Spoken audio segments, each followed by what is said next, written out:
Kim. Hi, Simone. You should say hi to Simone, Hi, Betsy. too. Hi, Simone.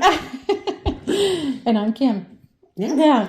This is episode 154 of the Fleece and Harmony Woolcast. Just going, we're not saying knitting or crochet or anything. It's just all about wool and the stuff you do with it. Yep. Yeah. So if you're watching it on the Friday that it's released, it's August 16th, 2024. And we're recording this in my kitchen, in the farmhouse, on our farm, sheep farm, next to the mill in Belfast, PEI. There we go. We got it all. Yeah, I had to change it up a little bit. Okay, so I think this is going to be a little bit lighter than usual, maybe, because we've all been really busy with life. Mm-hmm. Yeah. So I'm going to start with the new addition to our family because we got a new dog. Oh, Yeah, it's a rescue. He came with the name Vinny. I'm not convinced, but I'm calling him Diesel. Diesel. Okay, actually, that's not bad. Well, it's because Ken was he's Vinny. Then Ken was calling him Vin. And then my brain immediately went Diesel. Oh, so okay. He's Vin Diesel. I was calling Vincent on the go. Oh, yeah. Okay. Yeah. I just call him handsome. Oh, yeah. He is handsome. He is. So he's a rescue, and so we had him on a 2-week trial, and it was like, yeah, but he's not going back. No. So he's a really good boy. He's in the shop, and now that he stops retrieving sock yarn, he can be in the shop because he's ignoring the yarn and everything. So that's been keeping us occupied with all the things. And I have to say that the experience, I forget. I think it's called Fulfilling Hearts Rescue. Mm-hmm. They have been excellent. I have to say, I was like everything about the whole process was really, really, really great. So we're really happy to have a dog. It's been 4 years, I think, since we had when our old girl was passed away. So it's a golden retriever. He's 2.5, and so all the puppy training is done. And one of the foster parents was a dog trainer, so I think she did a lot of work with him. And so it's good. Just press and play for us. Really good boy. He is. Yeah. He's a really good boy. Yeah. He's very sweet. Just has a great disposition. Yeah. Too. Well, he's very golden retriever-y. Yeah. Yeah. Yeah. But like old enough that he's past the sometimes they're a little much. Yeah. But he's not. No, he's pretty chill. Like that. Yeah. Yeah. Plus, Ken's running his legs off every night in the backyard so anyway. All right. And then you had family. Yeah. So I've been busy. It's good busy, but I have had family steady since I think July 26th. Yeah. Yeah. Something like that. Right through. Mm-hmm. We literally had one day to flip the house. Yeah.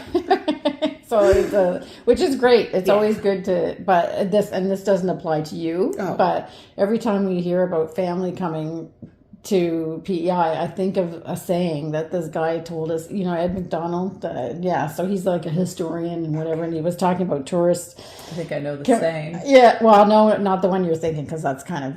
Is it about fish? No. Oh, okay. The jam? Yeah. He said that the saying that after all the family goes home, they come to visit the country on PEI, the family from the city, and they take all our best strawberry jam and come in their old work shirts.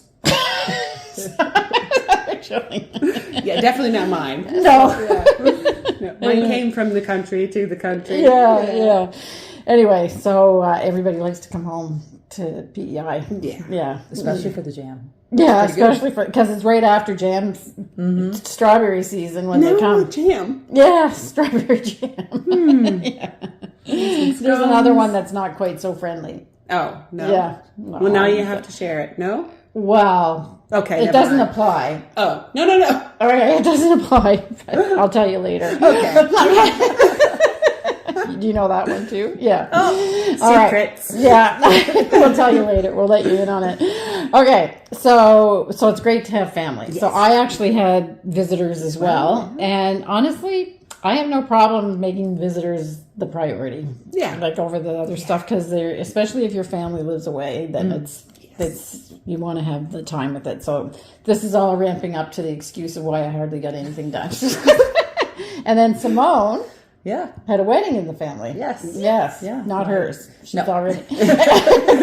No, my oldest got married, so that was really great. We got to see people that we haven't seen in a while. And yeah, it was a very busy weekend. Yeah. Yeah. So something's just bothering me because I just realized it. Now it's in the frame, and now I won't be able to keep my eye off it. Is this crystal vase? Yes, this random crystal vase in the middle of the thing. So I'll be we're right just gonna back. let Simone get rid of it. So There we go. yeah, because now my eye will just keep going over Yeah. there. It was going to be a prop, and then Yes, it moved then on. we changed our mind. Okay, so and hopefully we're only going to do this once. That's the plan. Yeah, that's the plan today. We don't need practice. So anyway, and the wedding was lovely. Yes, it was. It was beautiful. Yes. It rained on this end of the island, and it was up towards Kensington area, and it was perfect. We're driving through the rain, and then just the sky right up. Nice. Perfect. Perfect. So, yeah. And I saw pictures of the lovely couple. They looked very happy. Yeah. And Very beautiful. much in love. Yeah. Oh, that's nice. So good. Yeah. That's good when you're getting married. Yeah. It helps. Yeah. Although, Well, we won't go there. Yeah, I've seen some that's not the case. But anyway, all right. So that's good. That's the recipe for success. Yes. Yes. So I think that's about it. We've just been visiting and cooking for visitors and training dogs and all of that and doing. I bet Betsy I think has been pretty prolific, and Simone's got something really exciting. You'll notice Yeah. a little theme in my stuff. It's basically like I worked up to a point where I would need to think. Oh, okay. Okay. Yes. So that's everything is like, now I'm going to have to sit down for a weekend and have to like follow tutorials for every next step I'm doing. Oh, okay. So, okay. yeah. So, and I just, I don't know, some of you may not know, some of you may know, depending on how long you've been watching us, is that I've actually played the bagpipes, but I haven't played the bagpipes in a long time. So I actually got my pipes out and have started. Now, the bagpipes are not an instrument that you can just pick up and start playing if you haven't played them in a while. So I'm starting right from the beginning, basically, but I'm actually taking an online course, like a beginner's course, and I decided I wanted to just start like right from the stuff that I know very well, just to make sure I don't develop any bad habits as I re-immerse myself. So my mother will be very happy to hear this when she hears this. So is it a matter of you need to like increase your own lung capacity as well as like the bagpipes themselves need warming up kind of idea? Yeah. Yeah. So it's both. So you yeah. have lung capacity. Okay. And then like the posture and all of that, I'm doing like all those basic things that you do when you're 9, when you're learning the bagpipes, but I'm just, since it's so long that since I play and I'm on my own. So I want to make sure that I'm not part of a band. So I don't have somebody saying, you need to do this or you need to do that. So I'm just trying to do it the right way. And also the instrument. So it's all wood that then is hit with a lot of moisture because your breath fills it with condensation. So you need to kind of be gentle with it. You don't want to get super wet. Okay. And then all of a sudden everything swells and you've got hemp wrapping the joints and bad things can happen to the instrument if you don't look after it properly. So that's it. So starting in the morning at 6:30 today, for example, I was doing an online test on my retention of this. I'm really like it's exactly how you like it. Yeah, exactly. Regimented. Exactly. Yep. Yes. So anyway, so that's that. And today we are actually going to start with the shop update because there's quite a lot of things to talk about. And I won't be able to show everything, but I'll put in pictures where appropriate because I'm going to talk about things that I don't have yet that are just on their way here. And some things that weren't here the last time, but now we have them so we can show them. So the first thing I want to start with is the Advent calendar from Firefly Notes. So if you pre-ordered these, they're on their way to you. Some are. Yeah, I'm about half. That was an interesting stutter. Yes. I'm about halfway through shipping them all. Yes, okay. So they'll be going out over this week. Yeah. So we saw beautiful pictures of these, but when we saw the real thing, we were, Betsy's particularly excited. I love it. Yes, and we have to admit that we kind of opened it up and took a sneak peek of what was inside because we wanted to make sure that everything, when we're gushing about it. Quality assurance. Yes, quality assurance. So this is the advent calendar with the iconic fox on it, just so happens. And as always, Sandy has launched a tin that fits all of your stitch markers in. So these always sell pretty quickly. We're almost sold out of the second. I get it in 2 waves.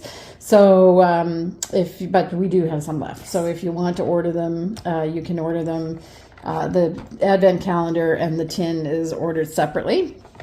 And just to remind people is there's 25 holes, obviously, to the advent calendar. So that underneath them is 5 progress keepers with the little hook and 20 different stitch markers. And the stitch markers have all been designed by Firefly Notes, Sandy, the owner of Firefly Notes. So it's not something off the shelf somewhere. She actually designed them all. And many of them are enameled as well. So Firefly Notes actually is pretty...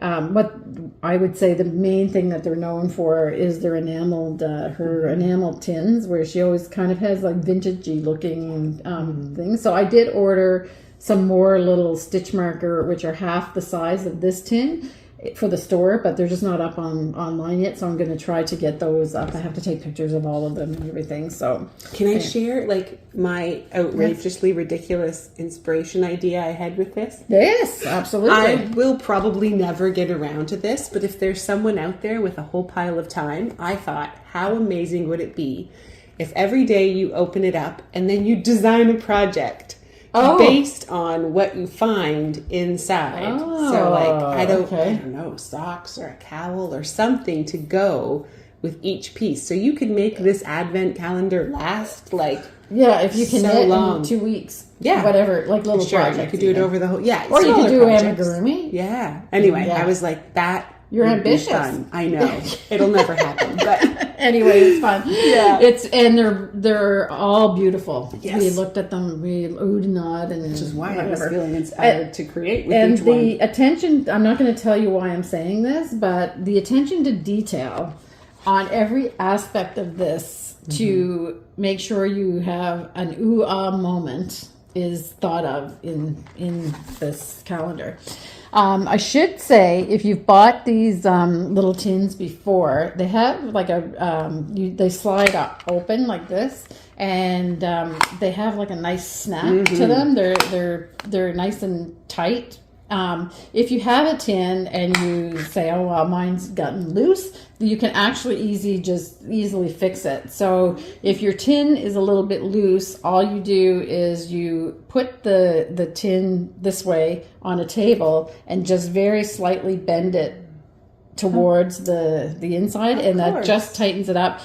And it doesn't take much, so don't do too much, or else you'll find it hard to open. But you should have that nice little click on the top, and this is gorgeous. Okay, so that's the first thing. So we have some of those left. You can order them. And then there is another thing. So we carried the Leica jumbo ball winder, which is the gorgeous wooden ball winder that I'm showing a picture of right here. So it's really, really hard to get it in. So it often is out of stock, and because it sells like crazy, because it's fantastic. So there is another company in Canada that started to bring them in, because I buy them from the US. And so there is a company in Canada that started to bring them in, and called Estelle is the name of the distribution company. They are also the distributor for Chiagu needles here in Canada. And so they must be getting them from the same manufacturer, from India, because they're exactly the same. So they just have Estelle stamped on them instead. So I was able to get them in from Estelle. So I have now 2 listings for jumbo ball winders on the website. One is Leica and one is Estelle. I cannot see one iota of difference between them except the name stamped on them. So now my strategy is going to be to buy them from whoever has them in stock. And just the wood color was the other difference. Slightly different, but I didn't even change the picture because the picture looks a little bit lighter. So the one that I buy from Leica is the rosewood, and the one that Estelle carries is beechwood, which is slightly lighter. So I didn't bother to change the picture because the picture of the rosewood is a little tiny bit blown out. Okay. So it looks a little bit lighter than it really is. And then the beechwood is light, but not that light. Yeah. So anyway, the color might be a little bit off when you get it, but it works just as wonderfully with it. Simone's been using those. Yes. So she knows. I saw her. She was winding yarn. 3 balls of sock yarn and and lickety split. Yeah, it's great. It's very smooth and easy to use, and people love the look of it too. I made the mistake of showing how it works to my sister, and suddenly I was winding. She's like, "Oh!" and she goes up to her suitcase and brings down like 9 skeins. That needed to be wound for her project she was working on. She's like, that'll be so much faster. Yes. So we just left it sitting on the table, and we'd come back every couple of hours and each do one. And it does make your life. I'm a big fan of the Nostopin, but if I have one ball of worsted to do or whatever, I have no problem. But if I have to do lace or sock yarn, I'm going out to use the Leica or Estelle Ballwinder because it's just so efficient. Yeah. So we do have some of those in stock. And then the next thing that I wanted to talk about is we've got 3 new books in stock. So I've been talking about Julianne Leboutier that is coming to the Fiber Festival to make socks and or do a sock workshop. And she has a book called Knit a Box of Socks. Did you take a look? I haven't actually. That's why I'm like leaning over your shoulder. Yeah. So this is exciting. Yes. So I have these in stock now, and she does do a lot of different things. So there's toe up, there's top down. She does different types of heels, and the patterns are all really cute. But you get a good variety of different knitting techniques. So if you're so Simone's looking at the one that has little snowflakes on it. I don't know if you can see that.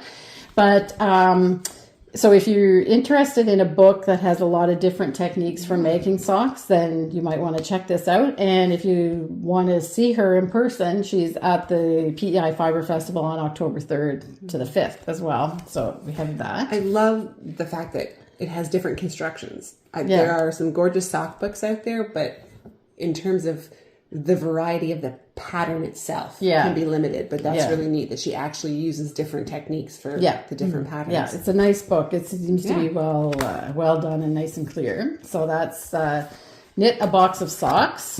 I'm just going to put that there. Sorry to reach over you. Do that. And this is so nice when I got this in. So Betsy brought her copy of Knitting Peter Rabbit. Yeah. And you're knitting I am knitting. Yeah, we'll talk about it a little bit. I don't have here to show it, but I'll explain why. Okay. Oh, okay. All right. So I did get this book in. So this is by Claire Garland. And this book, like Betsy talked about it last time, so I won't spend a lot of time talking about it, but it's just a beautiful book. So beautiful. And then I saw the patterns up close, and they're so detailed that there's no wonder that they look great. But it seems like it's very well written, and every detail is noted. Yeah, so she's got her pattern, and then anytime there's a new technique in it, I was like, oh, I'm going to have to go look up this technique. And then I just kind of flipped through. I'm like, oh, no. The techniques are at the back of the book. She tells you exactly how to do them as well. So, really good. And there's 12, I think there's 12 pattern animals in here, and every one of them is really adorable. And she spends a lot of time doing color changes and things just to give them expression and everything. So she does use drops yarn is the yarn that she used. So I just actually did a yarn substitution for a customer yesterday, and I don't know. Betsy said, I think I'm going to start. Really cute. Yeah. You did a combination of felted tweed held with kid silk. Yes. So there'll be a bit of a tweedy effect to it too, which is really cool. So and then I used also Alpaca Classic. we're So if there. you wanted to, she uses a drops alpaca yarn. So if you wanted to use Rowan Alpaca Classic, you would hold it double because it is a little bit thinner, finer, which is what Betsy held her single. discovered. Yeah. Okay. So we're recommending if you want to use Alpaca Classic, you wouldn't need to do Kid Silkays because it's already fluffy. Yeah. But with the felted tweed, if you add the Kid Silkays, it's gorgeous. Same look as my Penelope. Yeah, Pierre and Penelope. And if you're willing to do the felted tweed with the kid silk, your color option is like amazing. Unlimited. Yeah.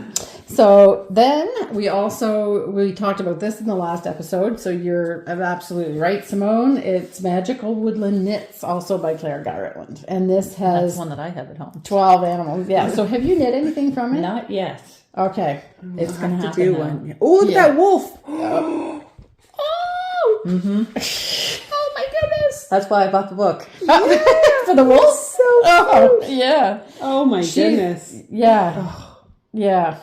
Kim, my list is way too long for this week. Yeah, good. And they're just all, and she has them. Oh, Betsy saw another one. Just a regular This is a little bunny. bit different. Oh. Yeah, so they're gorgeous. So I need this book. I need it. I was hoping it came in hardcover, but it didn't. Oh, but okay. Just a soft cover, but is yours hardcover? No, or it's soft. Soft, okay. So maybe it maybe was they only didn't ever- release it. yeah. Yeah, exactly. So that's also have it. That looks What's good that? too. Oh, Knit and Pearl Pets and Knitted Animal Friends. Are they I her don't or know. just No, by- I think okay. it's just by the same publisher. Okay, I see. Yeah. Okay. All right. So that's the book situation. Then one other little thing that we have, I'll take pictures of these, or I have pictures of these because you won't be able to see. But I don't know if I mentioned these the last time, but I didn't bring in any samples of them, I don't think. Oh, I don't know. So Jo Bint from Snowy Thistle Knits she does a lot of like laser cutting and things like that. So she was in the shop. I explained all this in the last episode, I think. And I said, can you do buttons? Because I have a thing about the fact that you can't find good buttons for knitwear. So she said, oh, yes, I think so. And then the next thing I know, I have an email with 30 different motifs, which I bought all of them. And some of them are sold out already. Yeah. So just want to be sure that people realize, because they're ordering them in quantities of 3. It's like 2 or 3 of the orders had people ordering 3 packages of the same button. But that'll give you 9 buttons. That gives you 9 buttons. So I just want to make sure that it's really clear. I did email to someone and they didn't answer me back, so I guess it's fine. But there's 3 in a package.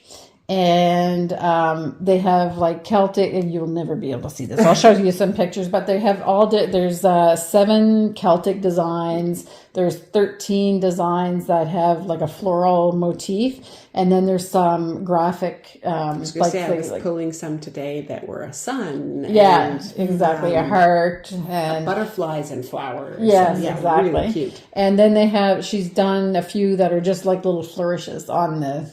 So those are called flourishes. So they're all up on the website now.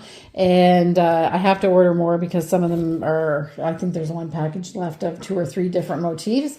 And, but she's pretty quick to get back to me. So we'll order more. So stay tuned. If the one you want is not there, I will be getting more of them. Okay, and then I think the last thing on the list for the store update is that we're coming up to the time that the Rowan launch for the fall will be coming. Mm-hmm. So there's 2 events happening with Rowan. Ooh, okay. So you might have seen a tease on social media, if you're following things from Rowan and social media, is that they're talking a lot about mode.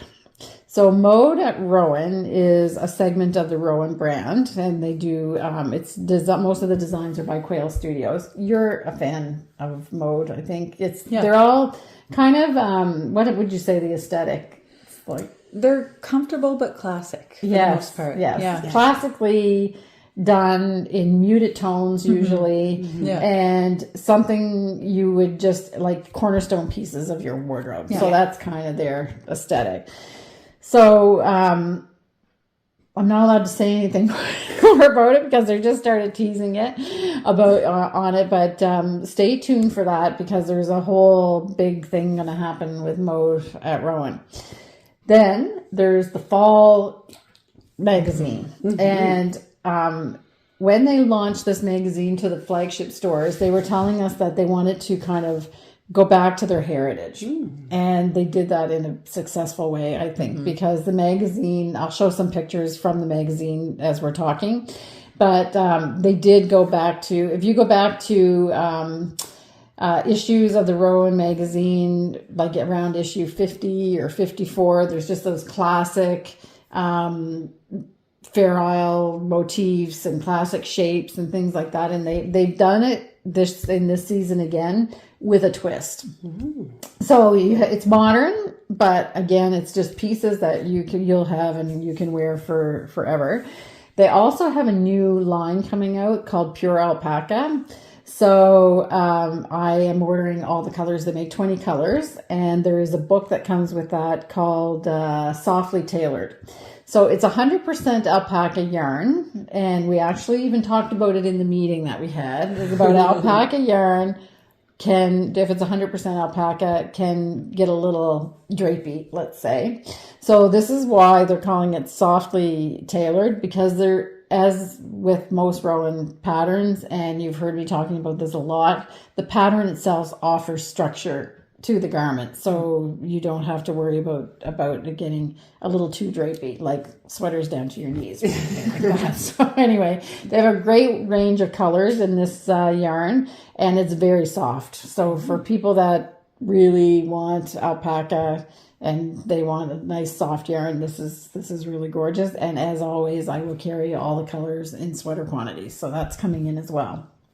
So if I have enough information that I can do a slideshow, I will do one and put it in here.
I showed you a slideshow. So the launch date is September 1st for the new Mode extravaganza, and September 1st for the new magazine as well.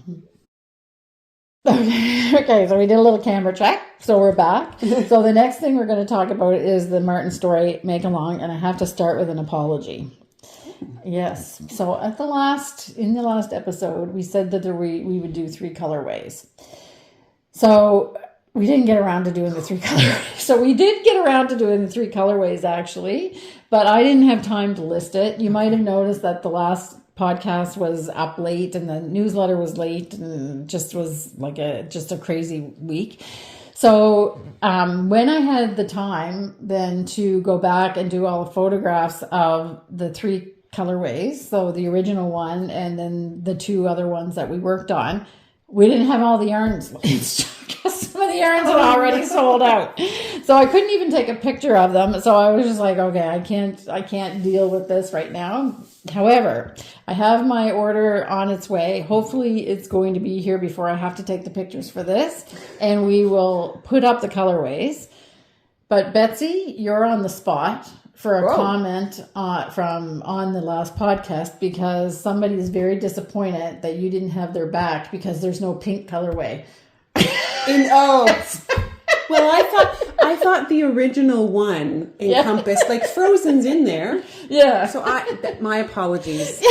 I was content with the original one, and it held enough pinky purple. Okay. So I'm sorry.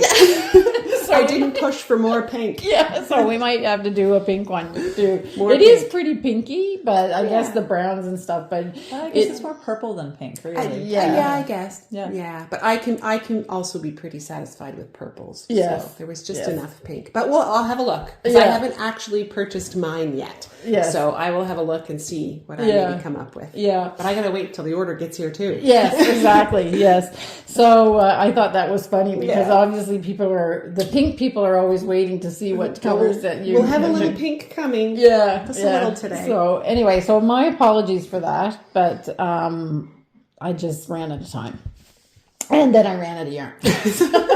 So Which is very, very rare. Yes, exactly, because we had a beachy motif, but there's one key yarn that we were missing, so I didn't want to.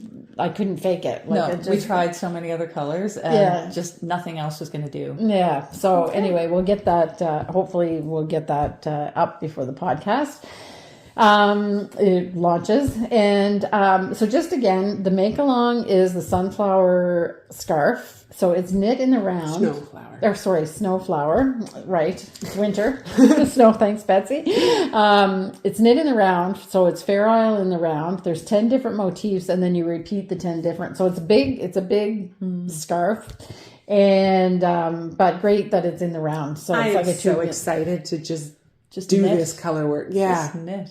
Knit round and round, and I can't wait. Yeah. I don't know why I'm so excited about it, but I am. It's beautiful, because it is. It's beautiful. Yeah. So you can join for free. So there was a teaser to this make along in the Festive in July program that Rowan had, that had classes that you needed to pay for. There was a $15 or £15 registration fee, but you do not have to. They teased the Snowflower project in that. So to attend that tease, if you want, you had to be registered in the Festive in July. But you do not need to pay. It's free to do the make along. So if you go on to Rowan Connect and you look at, there's a header at the very top of the screen that says make alongs. If you go in there and register from that link, it's absolutely free, and you will get the download. So the first, the shopping list comes out on August 17th, but we've already told you the colors that you need, so you don't need to wait for that. And then on the 31st of August, you'll have the first part of the pattern. There'll be 9 sessions, ending with a cast-off party sometime in November, I guess it is. Do you know what that works out to? Like how often they're releasing a portion then? I actually think it's every week. Because that's how late it is already. Okay. Yeah. All right. I don't know if I'll be able to stay Fiber on top Festival. of that. Fiber Festival is coming. Anyway, it's a little bit scary. Yeah. Yeah. Okay. So we're good. We're good. Yeah. We're good. Namaste. Okay. So anyway, so that's that. So it's perfectly free, and you'll get every week you'll get a download to do for the different patterns that you have to do for that. Okay. So now, yes, and if this requires 12 balls of felted tweed, and there's a discount code when you buy all the colors, and we'll include the color, like the colors for the different colorways, if we can do it in time. And the code is We Love Martin, all squished together, lowercase. So when you order 12 skeins of felted tweed, you can use that code to get a 10% discount.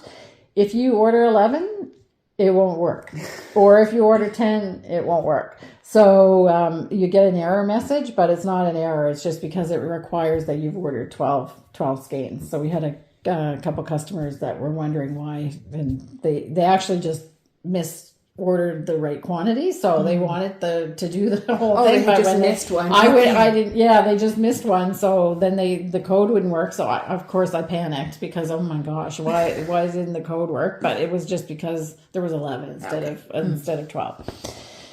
Okay, so the sock make along is next. So I'm not doing the sock, so now I can stop talking because I can barely catch my breath. I've talked so much.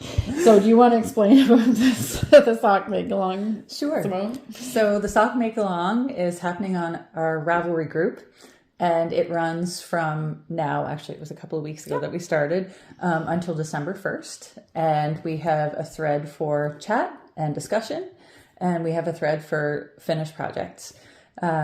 People are jumping into this. Yeah, and I'm excited. It's so exciting.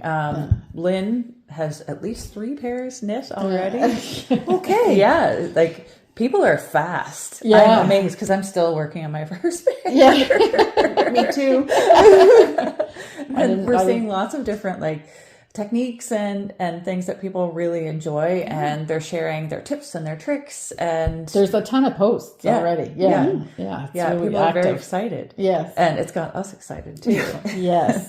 There's nothing like a handmade pair of socks. That's true. I'm still taking your word for it. Yeah. You've almost got one. I almost got one. Almost.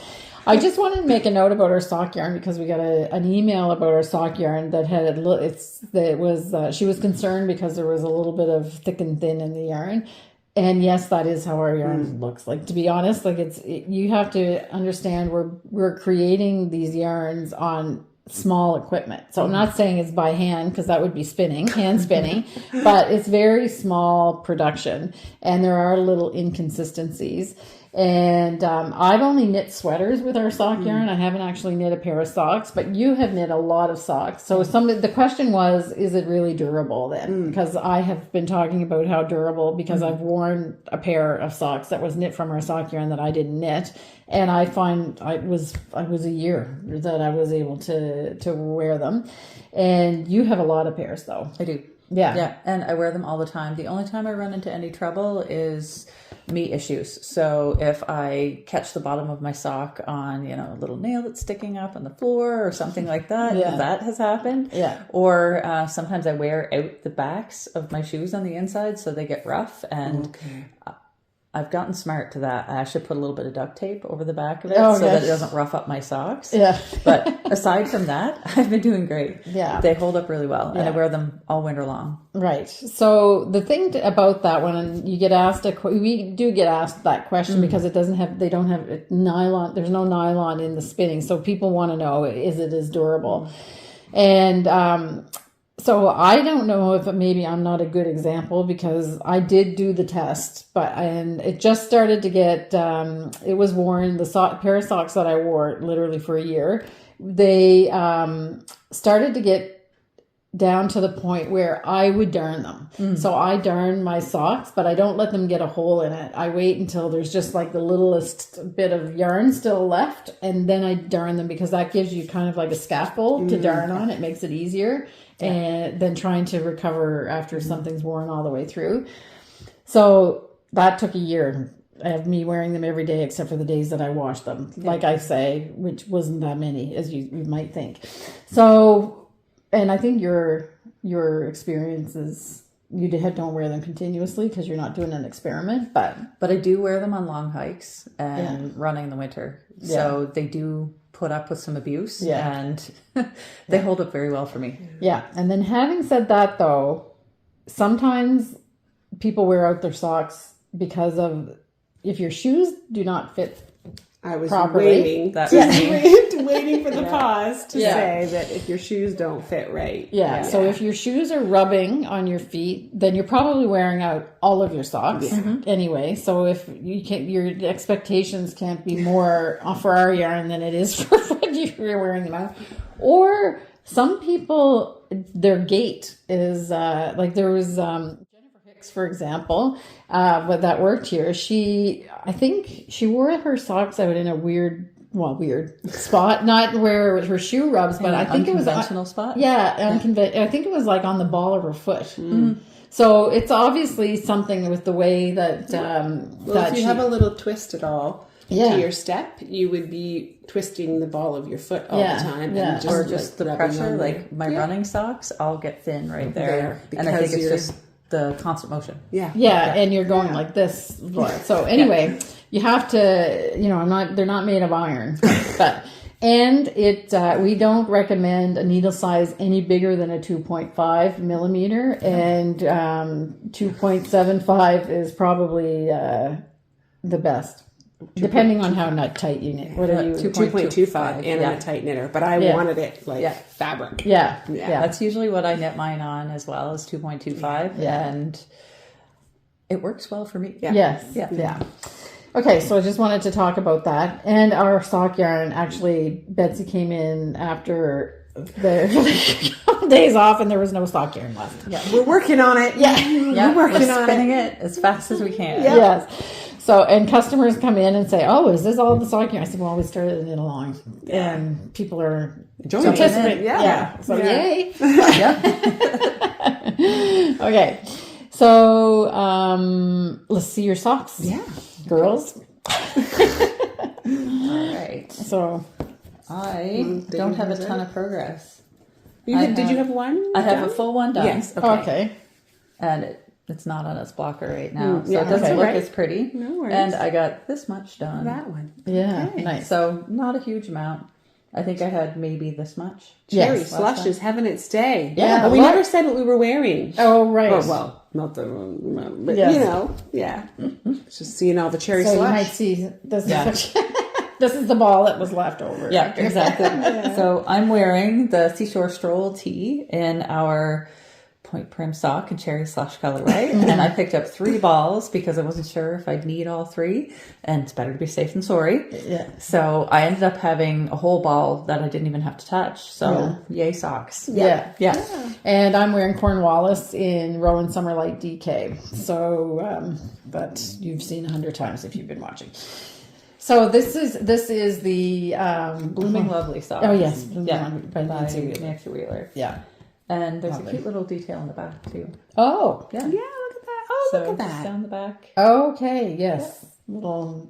I love it when there's little hidden details. Yeah. But, yeah. What does Andrea call it? Easter eggs? Yeah. Yes. So nice. Yeah. Okay. So you'll take a picture. Yes. And mine is also a little bit of cherry slush in there. It was left over from a hat. Yeah. But I'm doing it ribbing, heels, and toes. So this is my very first sock ever. So Wow. there are issues with it that aren't, the perfect fit. But my goal was to finish a pair of socks. Right. And then I learn a lot about where exactly I'll need to make some adjustments. Right. So the stitch count for this, I would say that I put on is a slouchy sock. Okay. This fits lovely around the top. What I found interestingly is I have quite a taper. So in future, I may actually decrease to the ankle a little bit because my okay. ankle is quite a bit thinner than above my ankle. Yeah. So I get a lot of extra right here just before the gusset in the heel is fitting perfectly. Okay. But then I've got this extra right above Right. on my ankle. So it's gone really well so far. I did switch from my wider stripes to my single stripes. Right. And I'm using the helical knitting method and really like it. Okay. Yeah. So much Your better heel than I was flap doing. and gusset is just perfect. Thank you. Yeah. Yeah. She had me do a slip stitch. Yeah. Across So what here. are you So following? this is the Crazy Sock Lady, her vanilla sock on DPNs. So the reason I chose to go with her is, it's a great sock. And also she provided a full video tutorial to Okay. go with it. Okay. So I just like being able to see that first time what Right. someone's doing when you could just follow the pattern without the tutorial as well, if you already know what you're doing, but I wanted that instruction. So the gusset, No the gap. little decreases.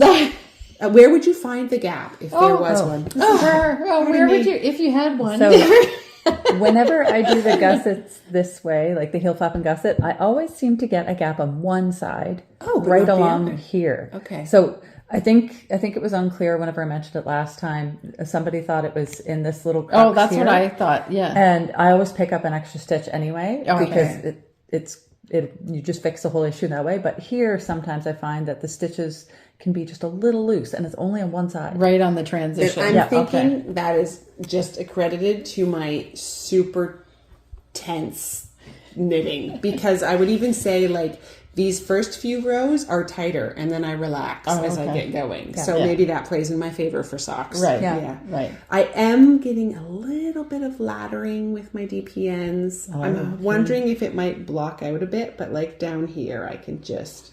Oh, Betsy, I can't see it. All right. So it'll block out. So I'll stop worrying about that. Every once in a while I check my tension out at the needle change point just to make sure, because I did notice I can get a little loose there sometimes. And those one row stripes are really effective. I so that's really like it. cotton candy with cotton candy and Ferris wheel and cherry slash. And my mother-in-law was even like, "That's 2 yarns? How is that 2 yarns?" Yeah, because the stripes are just so fine. So I'm really, really liking gorgeous. it. Yeah. And is this a slip stitch heel? Yes. Okay. Yeah, slip stitch heel. That's the only one I've ever done, so I don't know. Yeah, she said it it adds some additional strength because I guess it's a little double to stick together. Yeah. So I'm just on the toe, which it was 9:30 last night, and I was like, I really, in theory, could finish this, but my brain was just so done. So I was like, why rush it? Yeah. I'll just finish it up later. Yeah. So I've got this one, and then another whole sock to make, and then again, my overambitious brain has a dream of still managing to squeak out a Halloween pair and maybe a Christmas pair. Every time. I'm not planning to Christmas start a sweater socks, this Mr. fall. Bean, so. Christmas socks. Can't help myself. Every time somebody mentions Christmas socks, I hear Mr. Bean in my head. Yeah, so I don't think I'm going to start a sweater. I'm not feeling a sweater now lately, so I'm just gonna do more. Maybe we'll see. I still have to get a whole other sock. Wait till you wear them. I do. Yeah, Then that you're I'm gonna- hoping to will be good. Yeah. I really love the fact that this whole section mindless, except for my little helical that I did, and this section mindless. So now that I know that what I'm doing, I feel like I will move along a lot quicker on a pair of socks. And I saw Simone's with some texture in there, so I might do that. My rule for my next pair is one color. Okay. So I might have to pick like a Halloweenish color that I might have. So I don't know. We'll see. I say all these things and then I come back. I think Vinny has his pick for you. The midway. Yeah, he does that's like Vinny's For some reason, he retrieves midway, but he's thankfully he stopped. But It's a bright orange. yeah, It's the same color as his ball, so that's my theory. Oh, okay, yeah. I thought dogs were colorblind, though. They are. Oh, okay. At least that's what they tell us. Do they see color, but just not like we do? I think it's like who really knows? Has anyone looked through a dog's eye? Yeah. But the scientists have decided, I think it's like shades of, so they'll see like depths of color, but just not like shades of gray, I think is the idea. Okay. So apparently he likes that shade of gray. Yeah, that's his favorite. Yeah. It's the brightest color we have in the shop. Coming along well. And I have plans for more. Yeah, they look really good. I tried them on myself and I tried them on Matthew and he agreed. He said, well, they'll be beautiful like house socks kind of idea, because they are a little bit big in certain spots, so I'm probably not super comfortable in a shoe at this point. I feel like it would maybe not, it's not tight enough for a shoe. It's not, or fit enough to my foot. So you do have to do negative ease on I need to work on getting some negative ease. Yeah. She has I did the large because that's how my brain works. Oh, size large, I must be me. Yeah. I probably should have done a medium. Oh, okay. And then just knit longer. Right. Because I didn't think about the fact that length of things is totally up to me. Yeah. It's the circumference on a sock that really matters. Yes, that's right. Yeah. Great. So a good experience so far. Oh, yeah. But they Very look much gorgeous. so. And I love those single stripe. Yeah. And I love one just in how their hair. small and compact it is. Yeah. And, The stitches are just very satisfying. So there's a lot of the back chatter to these socks is Scatagories, Bonanza, Arc Nova. What's that? I don't know. These are all board games that are going on okay. at the kitchen table while I'm sitting in my chair knitting. Oh, okay. The family is all here, so it's board games after board games every night. Oh, okay. Last night was 5 Crowns, a card game. Oh, and they don't make you play? I get out of it when they have other family here. Oh, good. Sometimes they run out of space at the table. And the game can only have so many people. So I'm always that's too the first bad. to be like, oh, don't worry about me. I'm good. Yeah. That's too bad. So you guys go ahead and enjoy. Yeah. I'll just be right here listening. Yeah, exactly. Yeah. Here. I'll play, but can I knit? Yeah. Some of the ones I can't do cards because you can't hold cards and knit. No. And then the other games the board games that my family plays together are you can't knit and play those at the same time. Yeah. Strategy games. And Very stuff like that. heavy strategy games. Yeah. Okay. So I think that's it for that. Okay, so just another camera check just to make sure. And the next thing on the agenda is the projects that we're working on. So I don't have a project just to chat about because I did nothing on any of them except for my You Can Make It sweater, which I'll talk about in another section. So go ahead. Who wants to go first? Finished object. Sure. Okay. So my favorite finished object of the week I can hardly wait. And rightly so. is Adeline. Here she is. So she's gorgeous. So fun. She's Fun so to cute. do. Fun with the end product. I just love it. So she is made out of, she's a pattern called Ingrid the Octopus. And I am blanking on the name of the designer at the moment. I'll put it in the show notes. Thank you. Okay. She's made out of Selkirk worsted, Mayflower. There's some sumac in there, some sea spray for her little suckers, and then around the headband as well. And then she has this like coral pieces that are there as well, which are perfect for using up those super tiny odds and ends. Yeah. Her head shape took a bit to, I maybe should have stuffed her a bit more. Oh, I think it feels pretty good. Okay, Yeah. all right. And I love her. She's got like these little so cute. eyelids with some eyelash. So I really, really like her. So this one, I was going to make her a shoptopus, but she's going to come home with me because I've already started another one. Oh, She will be the shoptopus out of a different couple of colorways. So yeah, so I just really, I don't know, just really, really like her. She's so cute. Yeah. Lovely. Yeah. I like her. She has kind of a, she's not overly exuberant. She's just a nice, calm little friend. Yeah. She just brings me, what did you call her? Emotional support octopus. Yeah. But now I think that this is how sometimes your subliminal brain is. People often say when you're playing bagpipes, how do you wrangle an octopus? So I'm thinking subliminally here. Last It works on your brain. It worked on my brain. I need to get my bagpipes out. Nice. Now, why do they say that? Because there's so many different parts going on? Oh, well, yeah, there are. Okay, so you have to know everything. Yeah, so that's Adeline. She's awesome. She's so cute. Yeah. So let's see the next one. I I thought you were going to do a bigger one. I thought so too. Oh, but then okay. I found these downstairs that just bits and pieces that wanted to be used up. Now I'm playing some serious yarn chicken with this one, ladies. Okay. We'll find out. I didn't bring what I have left of the strawberry fields, which are the suckers. It's gonna get close. Okay. But I refuse to quit. Yeah. So if I run out, well, I don't know what I'll do, but we'll figure it out. I have 3 more tentacles to go. And They start with a chain? I have a ball about this big. Okay. Yeah, they start with with just a chain, and then there's another. So then I will crochet out to here, adding the tentacles, and then I do a. It's called a single foundational crochet chain. I think, that extends it beyond. Oh, and that's okay. what this other part is. Oh, okay. And then you got to go around it again, and Yeah. it's really nice. once you know what you're doing. That's another reason why I'm loving these projects right now. I don't have to look at the pattern. Like I double check some things every once in a while, but for the most part, once you have you have to memorize like 2 numbers, and then you just go. Oh, okay. So it's so that's also what makes them lovely. So this will flip inside as the so this is cranberry scones and strawberry fields, and I haven't decided what the full body color will yet. I mean, pink would be my natural choice, but I could also go any one of our reds. Yes. So we'll see. We'll see what I decide to do. And if you want to come visit us and meet this lady who doesn't have a name yet because she doesn't have a body yet, she'll be in the shop. She's going to be a shoptopus. Oh, cool. All right. We can hardly wait to have Sheldon would love a friend. Sheldon wants a friend that can give some good hugs. Yes, exactly. Exactly. Okay. So then I do have one other. Oh, apparently, all I've done for the most part is crocheted this week. Yes. Okay. So Should do I you just want to finish just up? yeah, Sure. So again, I've just been working on things, like I said, that don't require me to think a lot. So I went ahead for my Violet Garden blanket that I'm working on, this half here.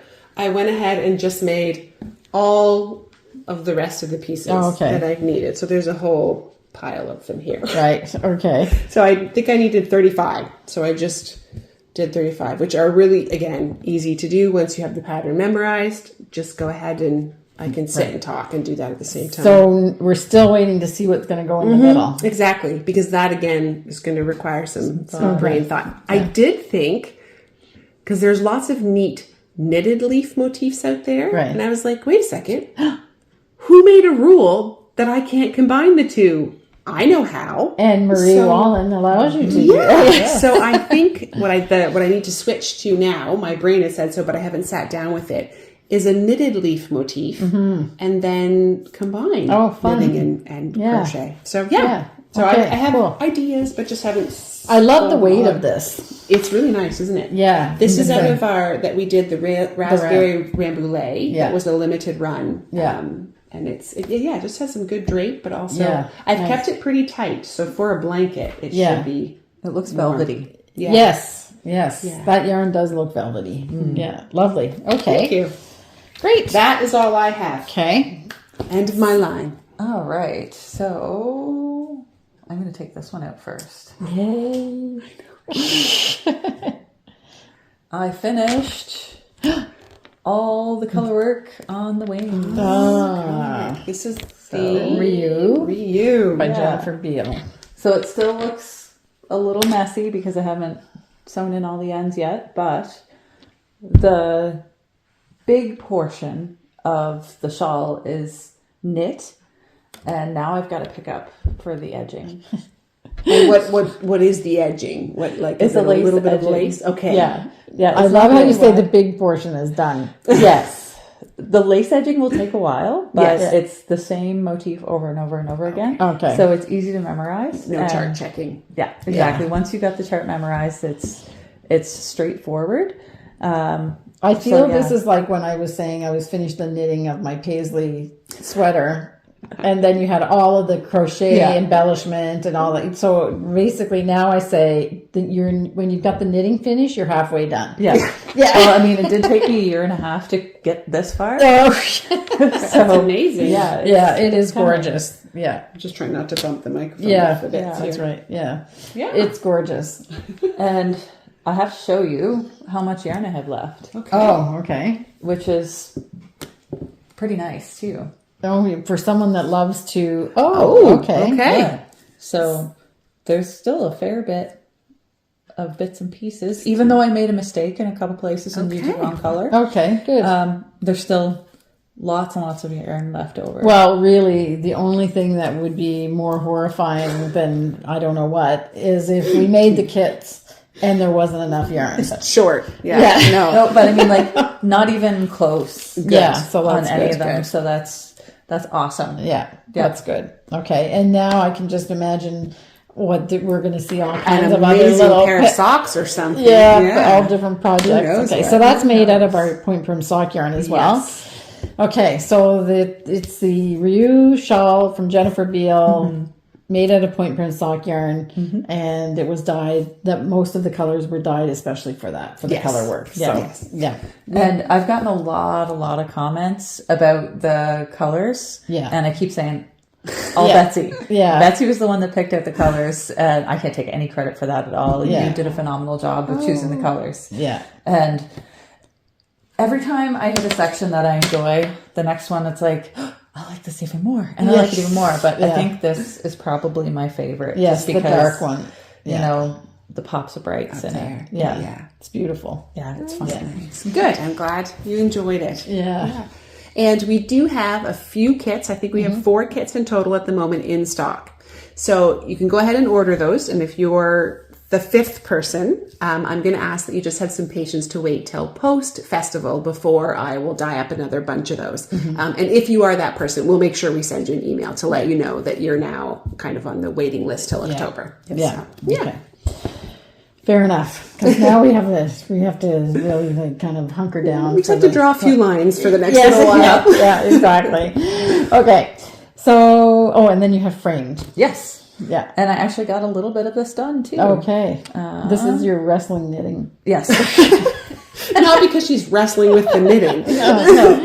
No. This is Simone's daughter is a competitive wrestler. Yeah. So Yeah. this is the project that I typically work on whenever I'm sitting at the wrestling gym. Yeah. And watching her practice. So this is framed by Andrea Mowry, and it is knit in our Selkirk worsted in spruce, pearl, and bramble.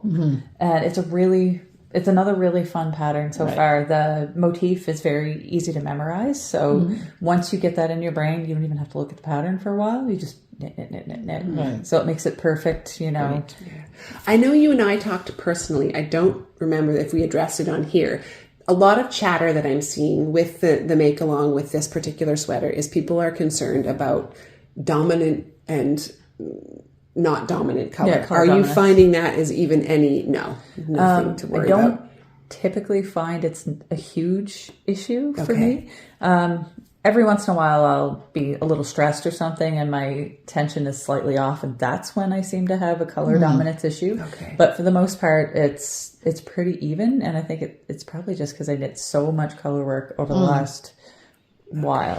I don't like there are color work knitters that say there's no such thing as dominant and non-dominant. I don't think that that's true actually. Okay. There definitely is. Yeah. And you see but it is just because of the tension. Yeah. And I think the concern with this one is because you remind me exactly how it goes. You switch Yes. like see how it so switches. Motif just switches back and Yeah, forth. so some were concerned that that's going to be a problem with this then because you're holding them, but you're not finding on this. No. It's not an There issue is at a all. trick. Yeah. I believe it was Marie Wallen that I was watching one of her instructional videos, and she said that rather than just saying, if you're doing like a real like Fair Isle or whatever, rather than just saying you're holding color A in your left hand and color B in your right hand, if you're doing two-handed, she said you should be holding the color that's more prominent in the line in one hand and the one that's least prominent in the line in the other hand. And then you can eliminate the dominance part. So in these rows where you have mostly gray, then you would hold gray in one hand, pick it, whatever hand. And then where the other color work is, if that becomes the most stitches in the chart, then you would switch hands with that. Dominant equals greater number of stitches? Is that what That's what she Marie suggests. Wallen I've tried it in I forget which project it was that I tried it in. It might have been, I actually did it when I did my Paisley cardigan. Yeah, because you were running into some trouble. Yeah, there. exactly. Yeah. And it worked. Yeah. Yeah.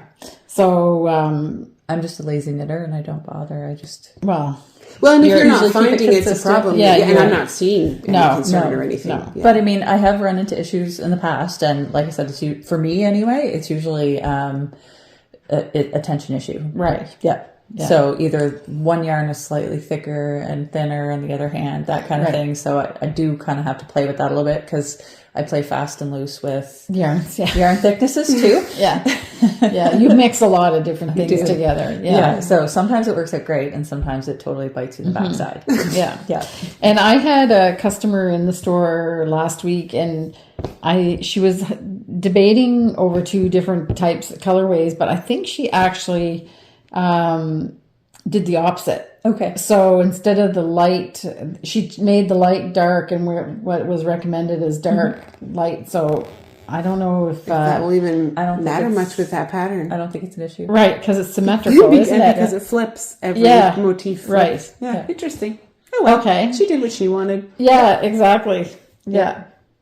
So yeah, I'm just looking at it now. When you look at it in real life, they're just switching. Yeah. Unless Okay. she did like, did Light she choose a here. lighter? Yeah. No. The frame. No, she okay. did dark. That there. Yeah.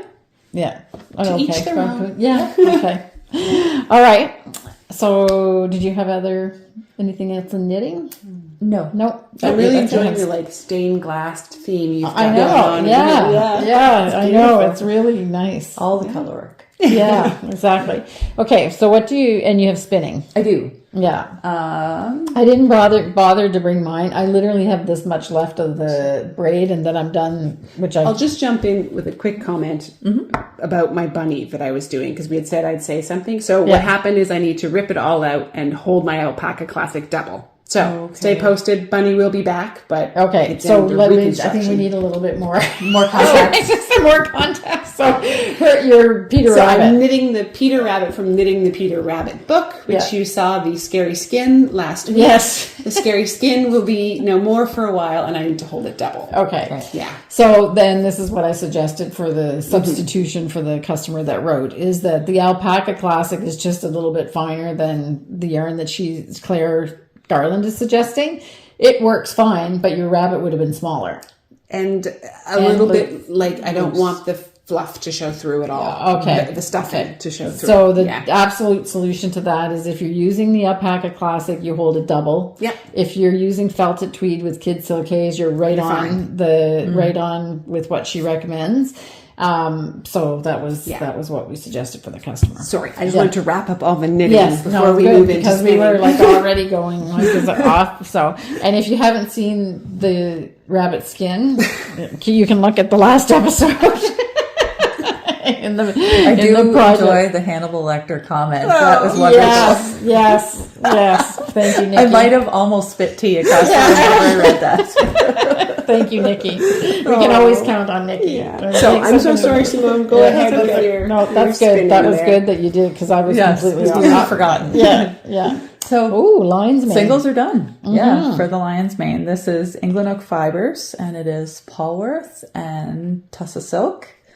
And I really love this color. It was funny, actually. I was doing some spinning and Ginger Snap was sitting on my knee last night, and he and the yarn kind of match. Yeah. So I almost started to ply it last night, but I thought, no, I'm not going to have enough time to get it all done. Right. And then wash it. Yeah. And hang it to dry. Yeah. So I just left it on the... We'll stay and is that an ideal series of events to do all at once? Make sure you can ply it all in one. Oh no, you just get that way. Yeah, I prefer to like sit and just ply it through in one shot, and that's just for my peace of mind because I do have cats and they're usually really good, but every once in a while one of them will get it into their head that they want to mess with my stuff. And it's usually whenever I have bobbins that are attached to my wheel. Okay. So just remove that temptation entirely. Yeah.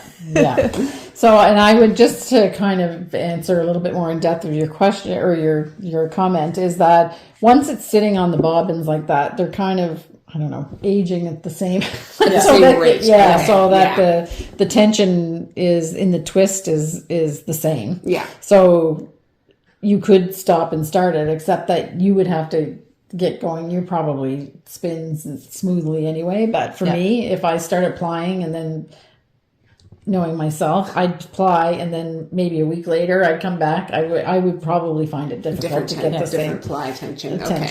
So. And I did start on another spinning project, but I didn't take it in because there's only a small amount done on the singles. But I started on some more of that flax and silk and merino blend. And this colorway is called Peony. So it's very outside of my usual color. It's because it's like pinks and a vibrant green. Yeah.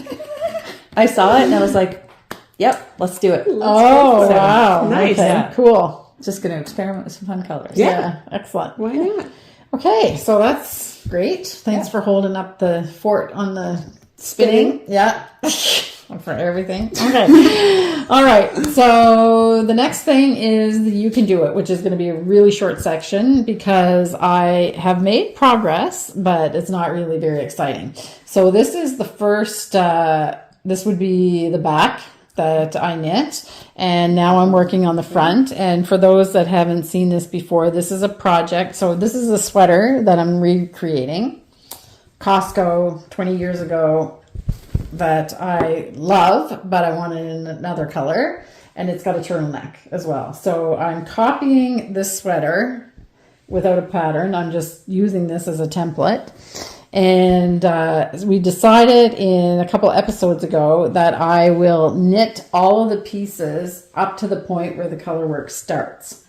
And I was really surprised because that came pretty quick. So it's not, this is according to where I want it to go on my hips. This one is finished. And I have about 4 rows left or 5 rows left on this, maybe a little bit more than that, on the front. And then this will be done. And then I'll do the sleeves and I'll put them up to this place where the color work will start as well. And then my intention will be to knit each piece, a row on each piece as I go along to make sure that the color work actually matches. Yeah. Little complications that are going to happen is that I will have to do I did a bit of decreasing to the waist because my template sweater has a little bit of decreasing. I have to do increasing in the color work. So I figured out in my head that obviously it's going to mess up my stitch count for a motif, but I will, it'll be in the seam. So I'm thinking it's going to have a kind of a minor, I have to be a little bit smart about how I'm going to put the motif. As long as it's all charted, you'll be okay. Yes, and there is an opportunity with stripes in this that I'll do them, I'll do the decreasing in where the stripes are. Oh, at the solid, because you're going to still follow that same idea of having solid between some motifs. Yeah, that's really wise. Then get your figure that out so your decreases happen or your increases, whichever happen. Yes, there. And then the next thing is that getting the raglan right, so that because this sweater actually they did a really good job on matching because it's all pieced, but the raglan is perfect.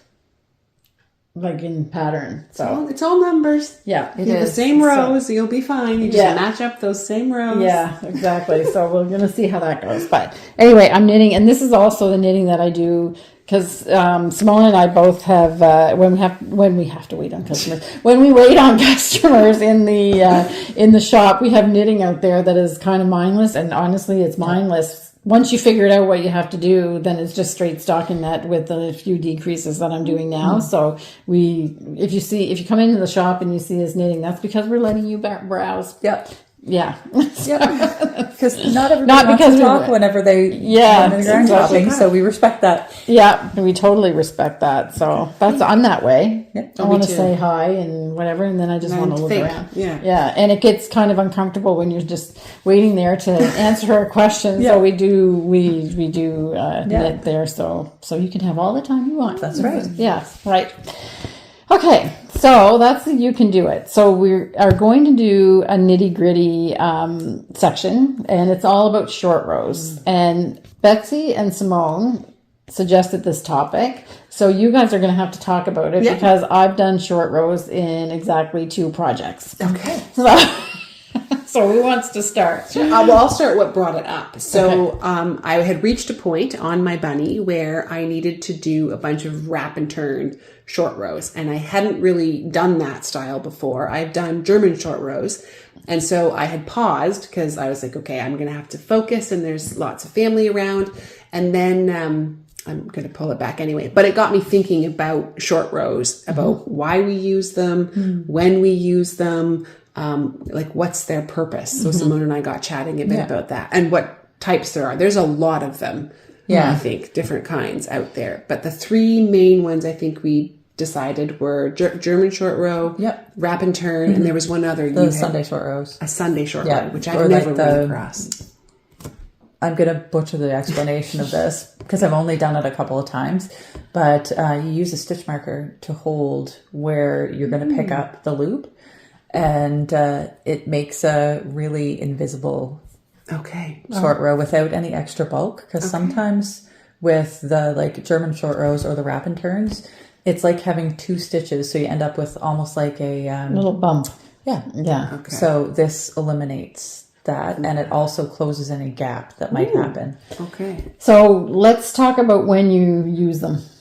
Yes. So I ran across it. The first one is because I'm doing odd shapes with a bunny, right? So it's not body shaped of human, it's animal. So she has is using them to just create a narrower section of knitting in like a tummy. Right. So bringing into the narrower part of Okay. the tummy. So in animal or unique shape construction, you would use it. Yeah. And also...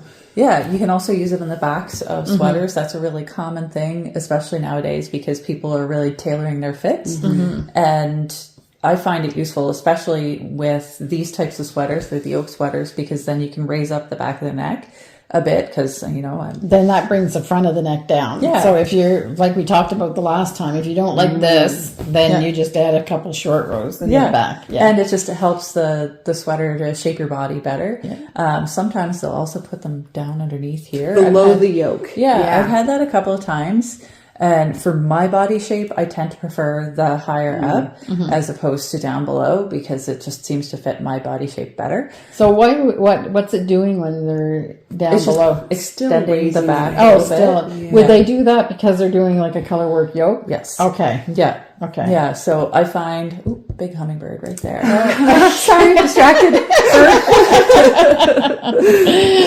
We have the hummingbird feeder right there. Oh, it's a busy spot right now. Yeah, they're getting in a fight. Well, now I'm going to have a look. Yeah.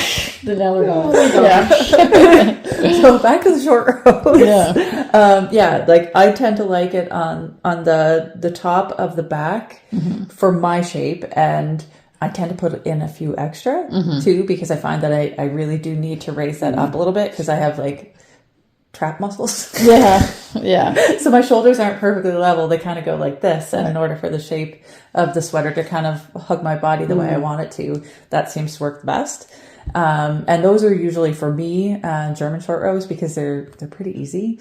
So German short rows are the ones where you pull up the yarn Yeah. over. So there's tons of tutorials on all of these. Oh, yes. Everywhere. So you can just have to look. So it's also called double stitch, I think, right? Yes.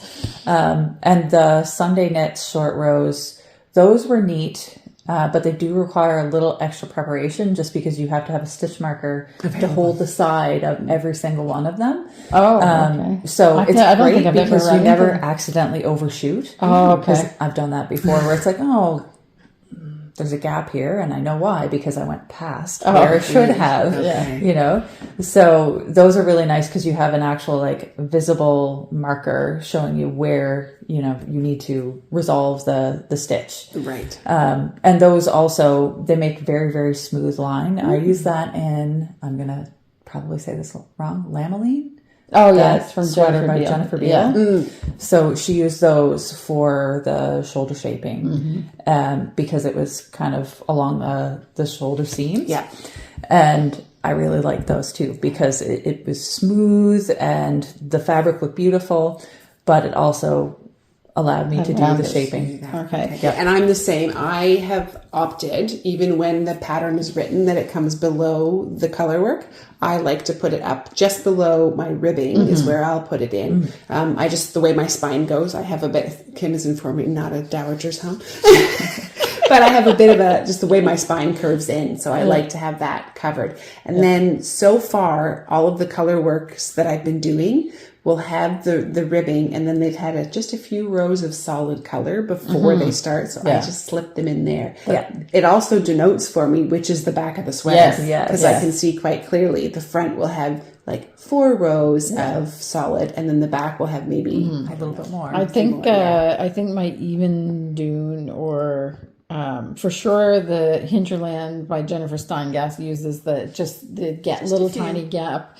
But I found that for me, there wasn't enough what she recommended. So I should have done a bit more. So I think she recommended 4 rows or something like that. But I think 6 would have been. Yeah. So that just depends on your body. Like an 8. Yeah. It just depends on what how your body is shaped. So you can go ahead and add more. And also what thickness of yarn you're using. Yeah. So I've heard that more in inches as opposed to just Okay. rows. Okay. So making sure and then of course making sure you map it out so that wide enough so that it's a nice subtle curve, not like Yeah. you don't want a triangle. Because if you do that, then you end up with like puckering and buckling, and you'll be unhappy with that too. There is I'm trying to think, maybe I have to look it up for Kim, another tutorial that I watched that she actually walks you through how to map out, if they're not written in, how to come up with what you're going to need for that. Yeah. And I shows think you if how you many- look up Carol Feller, she's really she's the, like the yes, master. she's Yes, the that master is it. short Yeah. row. Yeah. I think she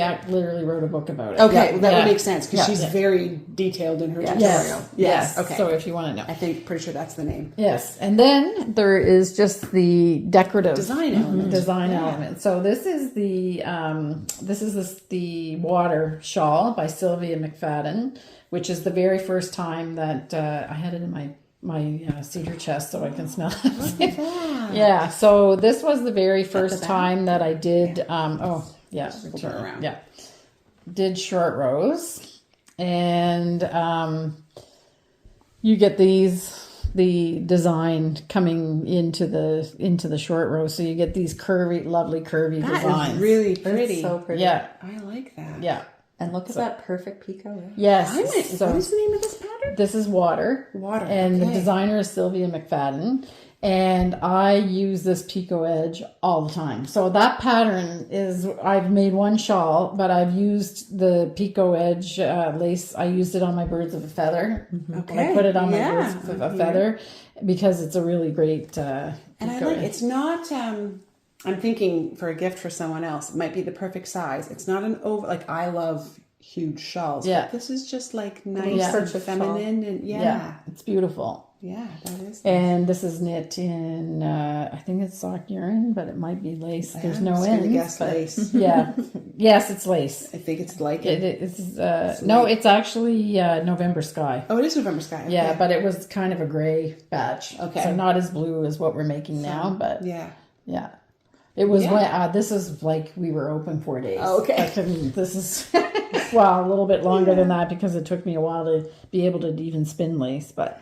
And then we were chatting as well, Simone and I, about where you've run across it a lot, and that's woolly wormhead. Yes. She uses them all the time in her hat designs.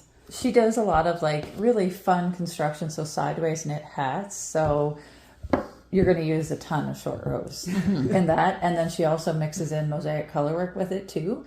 So that if you're looking for something to kind of dip your toe in the water with mosaic knitting and short rows, her patterns are wonderful. They're really, really well written. She's got them done through several sizes and they're just fun. They're a lot of fun. And we would be totally remiss if we didn't include sock heels. Oh, yes, of course. Absolutely. Yeah, Yes. because the sock knitters are going to Yeah. be like, and you excuse were me. telling me, you're Yeah. like, oh, you could just do this. Yeah. So, yeah. So short row heels is another fun technique for socks, and some people love them, some people not so much. It's all I depending actually upon think fit. I made a pair. What pair of socks would it have been that I made those on? Would it be toe up? Did you ever do toe up? One, but where are they? Anyway, I was that's like, pretty this is- common yeah, and I was for like, this toe is up. never going to work. How does this work? It works like magic. What socks was that I made? I must have made a pair that It'd make like a. Would it go this way in your heel? Well, I don't know. Or When would it I go was this knitting, way? when I was on the side of knitting, your heel like that. Oh, so okay. it just I kind of was- makes the cup. I can remember thinking it's magic because I was like, this is not going to work. How does this work? And then all of a sudden you had a heel. Yeah. That is knitting. It's Yeah. just all wizardry and magic. Yeah. The bust darts is another one too. Oh, yes. okay. Not that I've ever had to I've use, never tried it. but it is a common technique for people that Tell me more about it. So it's not just increases then. How would it No, work? you can use short rows to kind of mold the shape of the fabric to your body. So if you add a few short rows, you can kind of extend for the chest. So if you have a larger chest and you find that your sweaters are always pulling up, you can add some bust darts using the short row shaping along the sides. And it helps fill out the front of the sweater so that you have room to move. So you can fill it out. Yeah. Yeah. Yeah. Now, like I You're not gonna said, I've sneeze never here. had that. Is that the... I think I'm good. I've never had to do that for my sweaters, but it is a technique that's very useful for So people with a where larger are you chest. doing them? Like here? You can do them like under bust kind of deal. Under. So you're working across your chest. Okay. So Yeah. you would do 2 sections of them? Yeah. Was it Okay. Fruity Knitting that had a lady on recently that she says she works them into almost all of her patterns? I want to say, I want to say it was Fruity Knitting that had Okay, about maybe we'll 2 or try to- 3 episodes back. She had someone who did a fairly extensive Yeah. chat on it, and she said she puts them in almost all of her designs. Okay. So we'll have to figure out who that was. So Yeah. when you think about it, it's kind of like doing for the back of the neck, but it's Just for the front. So it's, yeah, it's like different in area. reverse kind of Right. deal. Yeah. Right. Okay. Yeah. So I think Carol Feller is one of the, she's got all kinds. She actually, I think I watched a class on Craftsy. Oh, That she okay. did about short rows, if I'm not mistaken. And but she was also interviewed for Fruity Knitting way back when. So I'm not sure, and I think she's got a book on it, but I don't have the book. I have The Stolen Stitches. That Echoes, Heather Stone. Yeah. Heather Echoes and Stone. Echoes of Heather and Stone. Yeah. So I have that book, but it's not. I think she actually has a book about short rows. Okay. So Yeah. she uses it quite often. Yeah. So. Okay. Wow. All right. So that's really short cool. row- Short road journeys. I don't know. Yeah. So that's the nitty gritty on that. And I guess Betsy's got a new project. Shawl. What? Water shawl. Oh yeah. Sorry. I was like, what? I have some 100% alpaca that I had got in Norway. That's just a really light blue. So water with that. Yeah. I've been trying to come up with, like, I wanted to do something that had sort of wavy idea to it. So that might be perfect. And this stitch technique is really fun. Yes. I did I'm some really shoes with liking that. it. And Yeah. Is that where the short It's rows way- are? Yeah. Yeah, okay. Yes. Yes. In that way. Somebody asked me a question. So what was Oops, what don't was cover the mic. no, It's like to allow the lace inserts kind of deal. Yeah. They end up in there. somebody I can tell they're there. Yes. Yeah. Somebody asked me a question about a project that I did like 100 years ago and said, do you remember what? And I'm like, no. Anyway, I can't even. I know it was fun. Don't worry about it. Even Andrea Mowry, sometimes when she gets asked about her own designs, she's like, You have to look that one up. what did I do there? Yeah, I sometimes say my brain is like the computer Alt-Delete every night. You need to make room for new I'm information. making room for new stuff. All right, so I think that's it. And Nitty Gritty, Fiber Festival. We already talked about it. October 3rd to the 5th. And check out Julianne's class because there's still some spaces in that class as well. And if you're going to be on PEI October the Friday, whatever that is that the 3rd or the 4th? I can't remember. Anyway, if you're going to be in PEI and you don't want to come to the Fiber Festival, but you were interested in Richard Wood when I used his music in the harmony parts, you can attend that event, that Kaylee event. You don't need to participate in the Fiber Festival even, so it's open to the public, so you can buy ticket, but you have to buy tickets beforehand on the Fiber Festival website. So just a little shout out about that. So now we're at the harmony part, and according to the comments, I'm not sure what we're going to do to follow up from the last one, because I guess that really captured, Ken and I were talking about it this morning. He said, okay, it's like now there's a lot, because Ken usually records the harmony part. He says, I feel like there's a lot of pressure now. She ups the caliber. Yeah, and I don't know why, because we strode like lots of beautiful sunsets. So I said he said, why do you think that people are like, I said, well, I don't know. I think it's more, I left the sound of the waves in the background of the music and stuff. And it was absolutely stunning. I mean, that is true. It was. But anyway. There's something magical about sunrise at the beach too. Yes. It is just magical. So, he got something last night, actually. I'm calling it We're Golden. Oh, yes. okay. So he went out in the evening, and we've talked about where we're sitting when we're in here. You can see what was a winter wheat field. Now they've baled up the straw, and the straw bales are still out there. And yes. Baled up field. Yes. Okay. So, and the lighting last night, he just caught it right at the right time. So I hope. Yeah, you do. Yeah. I know. Okay. I really do. Like, So I hope hope that you enjoy the harmony part. So so it's got a title, We're Golden. And we hope you're golden for the next 2 weeks. So thank you for listening to us prattle on for, I guess, another hour and a half. Somehow it always just happens. And we hope that you have joy with all your crafting. And we'll see you in 2 weeks, and enjoy the harmony part. Bye.